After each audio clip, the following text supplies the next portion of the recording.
नमस्ते डॉक्टर बाबू। अरे नमस्ते भाई नमस्ते। कहो क्या हो गया? मतलब कैसे कैसे लगा थे डॉक्टर बाबू? कैसे लग रहा है? अरे तुम्हें तो सूजी लगाना पड़ेगा। सूजी लगाना पड़ी डॉक्टर बाबू? हाँ। अच्छा। डीजे राम सिंह मराठी से बात किया है।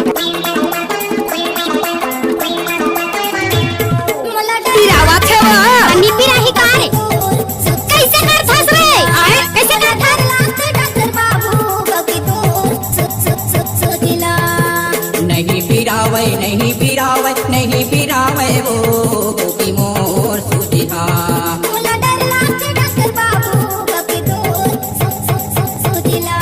मला डर लागते डॉक्टर बाबू कभी दूर सुजिला।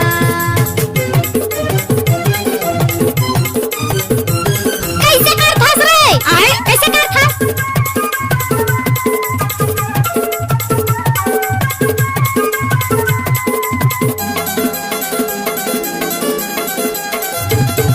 नारी पकड़ के बीमारी बता दे, वहीं पकड़ के सूजी लगा दे।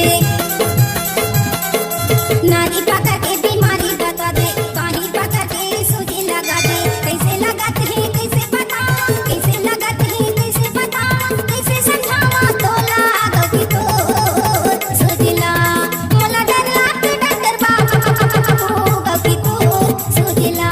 मला डर लागते डॉक्टर बाबू गति तो सूजिला।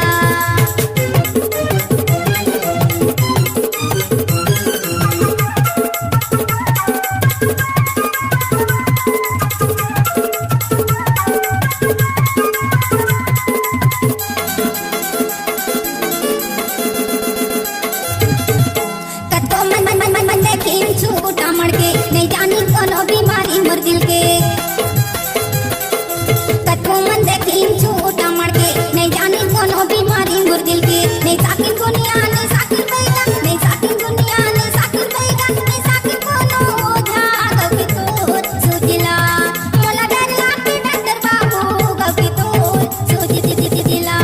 मला डर लागते डॉक्टर बाबू गवी तोर सूजिला।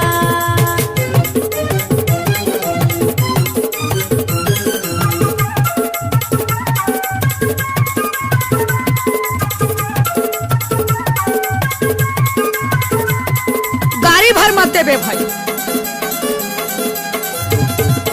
कहोगे सारी अंगी खिलाते, धकर दिल मोरे करते। कहोगे सारी अंगी खिलाते, धकर दिल मोरे करते। कलपाती चोला, कलपाती चोला, कलपाती चोला, कलपाती डीजे राम सिंह मराठी से